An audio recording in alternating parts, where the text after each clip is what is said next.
മനോഹരമായ ഈ പ്രഭാതത്തിൽ ഈശോ നമ്മോട് ഓരോരുത്തരോടും പറയാൻ ആഗ്രഹിക്കുന്നത് നിയമാവർത്തന പുസ്തകം 15-ാം അധ്യായം 10-ാം തിരുവചനമാണ്.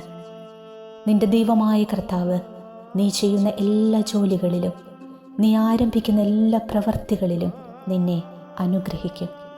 ഓ ഈശോയെ, ഈ പ്രഭാതത്തിൽ ഉണർന്ന് ഇപ്പോൾ ഈ പ്രാർത്ഥന കേട്ടുകൊണ്ടിരിക്കുന്ന സകല മക്കളുടെയും ജീവിതങ്ങളിൽ ഈ വചനത്തിൻ്റെ അഭിഷേകം വ്യാപരിക്കാനായിട്ട് പ്രാർത്ഥിക്കുകയാണ്.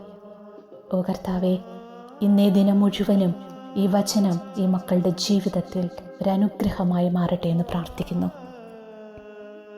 കർത്താവേ, മനോഹരമായ ഈ പ്രഭാതത്തിൽ നന്ദിയോടെ നിൻ്റെ തിരുമുൻപിൽ കരങ്ങൾ കൂപ്പി ഞങ്ങൾ പ്രാർത്ഥിക്കുമ്പോൾ അങ്ങ് നൽകിയ ഈ പുതിയ ദിവസത്തെ ഓർത്ത് നന്ദി പറയുന്നു. ഇന്നോളം നൽകിയ ഓരോ അനുഗ്രഹങ്ങളെയും ഓർത്ത് നന്ദി പറഞ്ഞ് പ്രാർത്ഥിക്കുന്നു. ഞാൻ പോകുന്നിടത്തൊക്കെ ഒരു നിഴലായി അങ്ങ് കൂടെ വന്നു. ഞാൻ ആയിരിക്കുന്നിടത്തൊക്കെ അങ്ങ് താവളമിടുന്നു. ജീവിത വഴികളിൽ ഒറ്റപ്പെട്ടു പോയ നിമിഷങ്ങളിൽ നീ അടുത്തുണ്ടായിരുന്ന ഈശോ.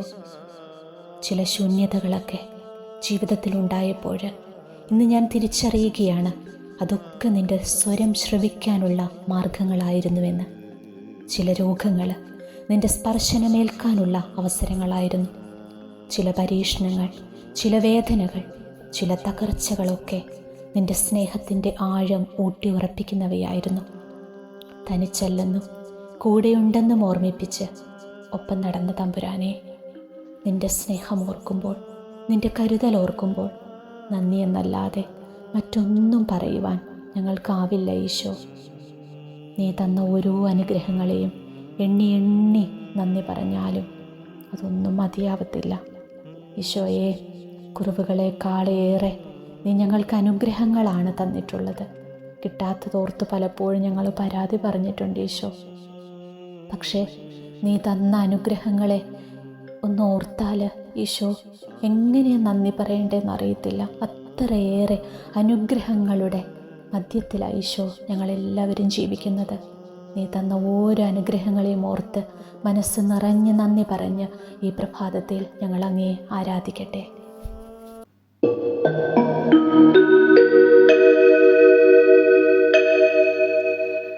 മനസ്സാകുമെങ്കിൽ നിനക്കെന്നെ നാഥ പരിശുദ്ധനാക്കാൻ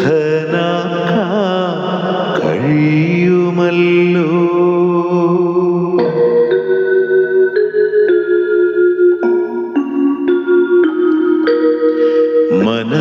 മനസ്സാകുമെങ്കിൽ നിനക്കെന്നെ നാഥ പരിശുദ്ധനാക്കാൻ കഴിയുമല്ലോ. മനസ്സാകുമെങ്കിൽ നിനക്കെൻ്റെ അപരാധമെല്ലാം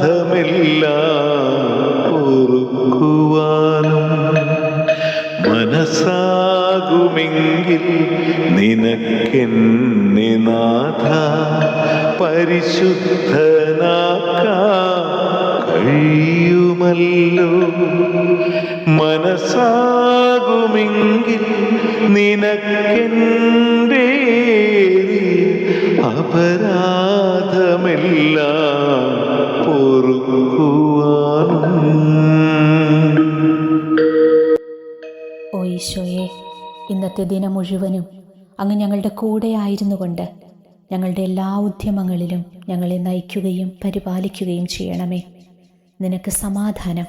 നിന്റെ ഭവനത്തിനും നിനക്കുള്ള സകലത്തിനും സമാധാനം. 1 സാമുവേൽ 25:6 വചനത്തിൻ്റെ ശക്തിയാൽ ഞങ്ങളുടെ ഭവനത്തെ അങ്ങയുടെ ശാന്തിയും സമാധാനവും കൊണ്ട് നിറയ്ക്കണമേ. പരിശുദ്ധ അമ്മേ, ദൈവമാതാവേ, വിശുദ്ധ ഔസേപ്പിതാവേ, സ്വർഗത്തിലെ സകല വിശുദ്ധരെ, മാലാഖമാരെ, ഈ ദിവസം ഞങ്ങൾക്ക് കൂട്ടും കോട്ടയുമായി കൂടെയുണ്ടായിരിക്കണമേ. പ്രിയമുള്ളവരെ, ഈ സമയം നമുക്ക് ഒരു നിമിഷം നമ്മുടെ മനസ്സിൽ എല്ലാവരെയും ഓർത്തൊന്ന് പ്രാർത്ഥിക്കാം. ലോകം മുഴുവനെയും ചേർത്ത് വെച്ച് പ്രാർത്ഥിക്കാം. ഒത്തിരി വേദനിക്കുന്ന, കഷ്ടപ്പെടുന്ന, ദുരിതം അനുഭവിക്കുന്ന ഒരുപാട് മക്കൾ നമുക്ക് ചുറ്റുമുണ്ട്.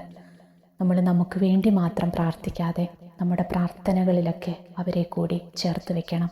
ഈ സമയം പ്രത്യേകമായിട്ട് ഈശോയെ, ഈ ചാനലിൻ്റെ കമൻറ്റ് ബോക്സിൽ ഒരുപാട് മക്കൾ ഈ കഴിഞ്ഞ ദിവസങ്ങൾ ഇന്നലെയും ഒക്കെ ആയിട്ട് അവരുടെ ഒരുപാട് വിഷമങ്ങൾ പ്രാർത്ഥനയായിട്ട് എഴുതിയിട്ടിട്ടുണ്ടായിരുന്നു.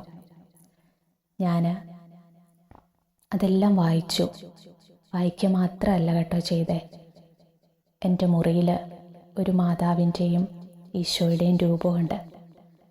എനിക്ക് സന്തോഷം വന്നാലും സങ്കടം വന്നാലും ഞാൻ ആദ്യം പറയുന്നത് ആ ഈശോയുടെയും മാതാവിൻ്റെയും രൂപത്തിൻ്റെ മുൻപിൽ വന്നാണ്. അതിനുശേഷമേ ഞാൻ മറ്റൊരാളോടെൻ്റെ സന്തോഷമായാലും സങ്കടമായാലും ഷെയർ ചെയ്യത്തുള്ളൂ. ആദ്യം ഈശോയെയും മാതാവിനെയുമാണ് ഞാൻ എല്ലാ കാര്യങ്ങളും പറഞ്ഞു കേൾപ്പിക്കും. രാത്രി ഉറങ്ങുന്നതിന് മുമ്പ് അന്നത്തെ ദിവസം മുഴുവനും നടന്ന കാര്യങ്ങൾ ഞാൻ ഈശോയെ ഒരാളോട് പറയുന്നത് പോലെ പറഞ്ഞു കേൾപ്പിക്കും. അതുപോലെ തന്നെയാണ് നിങ്ങളുടെ എല്ലാം കമൻറ്റുകൾ ഞാൻ വായിക്കുന്നത്. ഈശോയുടെ രൂപത്തിൻ്റെ മുൻപിൽ വന്നിരുന്ന് നിങ്ങളുടെ കാര്യങ്ങളൊക്കെ ഞാൻ ഈശോയെ പറഞ്ഞു കേൾപ്പിക്കും. ഈശോയെ, ദാ എൻ്റെ മകള് ഒരു തലമുറയ്ക്ക് വേണ്ടി ആഗ്രഹിക്കുകയാണ്. ആ മകൾക്കൊരു കുഞ്ഞിനെ കൊടുക്കണം. രോഗാവസ്ഥയിലൂടെ കടന്നു പോകുന്നത് നിൻ്റെ മകള് അല്ലെ നിൻ്റെ മകൻ രോഗസൗഖ്യത്തിന് വേണ്ടി പ്രാർത്ഥിക്കുകയാണ്. അങ്ങനെ നിങ്ങൾ എഴുതിയിടുന്ന ഓരോ നിയോഗങ്ങളും ഞാൻ ഈശോയെ വായിച്ച് കേൾപ്പിക്കാറുണ്ട്. പരിശുദ്ധ അമ്മയെയും വായിച്ച് കേൾപ്പിക്കും. എന്നിട്ട് ഓരോ നിയോഗവും വായിച്ച് കേൾപ്പിച്ച് നിങ്ങൾക്ക് വേണ്ടിയിട്ട് പ്രാർത്ഥിക്കാറുമുണ്ട് കേട്ടോ. ഈ സമയം ഇത് കേട്ടുകൊണ്ടിരിക്കുന്ന നിങ്ങളെല്ലാവരും, ലോകം മുഴുവനുമുള്ള വേദനിക്കുന്ന എല്ലാ മക്കളെയും നമുക്കൊരു നിമിഷം പരിശുദ്ധ അമ്മയുടെ കരങ്ങളിലേക്ക് കൊടുത്തുകൊണ്ട് പ്രാർത്ഥിക്കാം. അമ്മേ മാതാവേ, അമ്മ ഈശോയുമായി സങ്കടപ്പെടുന്ന വേദനിച്ചിരിക്കുന്ന എല്ലാ മക്കളുടെ അരികിലേക്കും ഈ പ്രഭാതത്തിൽ അമ്മ കടന്നു ചെല്ലണം. അവരെ ആശ്വസിപ്പിക്കണം. അമ്മയുടെ കരങ്ങളിലേക്ക് നിൻ്റെ പ്രിയപ്പെട്ട മക്കളെയെല്ലാം ഞാനിതാ ഭരമേൽപ്പിച്ചുകൊണ്ട് പ്രാർത്ഥിക്കുന്നു. എത്രയും ദയുള്ള മാതാവേ, നിൻ്റെ സങ്കേതത്തിൽ ഓടി വന്ന് നിൻ്റെ സഹായം തേടി നിൻ്റെ മാധ്യസ്ഥം അപേക്ഷിച്ചവരിൽ ഒരുവനെങ്കിലും നീ ഉപേക്ഷിച്ചതായി ലോകത്തിൽ കേട്ടിട്ടില്ല എന്ന് നീ ഓർക്കണമേ. കന്യകളുടെ രാജ്ഞിയായ കന്യകെ, ദയുള്ള മാതാവേ, ഈ വിശ്വാസത്താൽ ധൈര്യപ്പെട്ട് നിൻ്റെ തൃപ്പാദത്തിങ്കൽ ഞാൻ അണയുന്നു. നെടുവീർപ്പെട്ട് കണ്ണുനീർ ചിന്തി പാപിയായ ഞാൻ നിൻ്റെ ദയാധികത്തെ കാത്തുകൊണ്ട് നിൻ്റെ സന്നദ്ധിയിൽ നിൽക്കുന്നു. അവതരിച്ച വചനത്തിൻ മാതാവേ, എൻ്റെ അപേക്ഷ ഉപേക്ഷിക്കാതെ ദയാപൂർവം കേട്ടരുളയണമേ. ആമേൻ.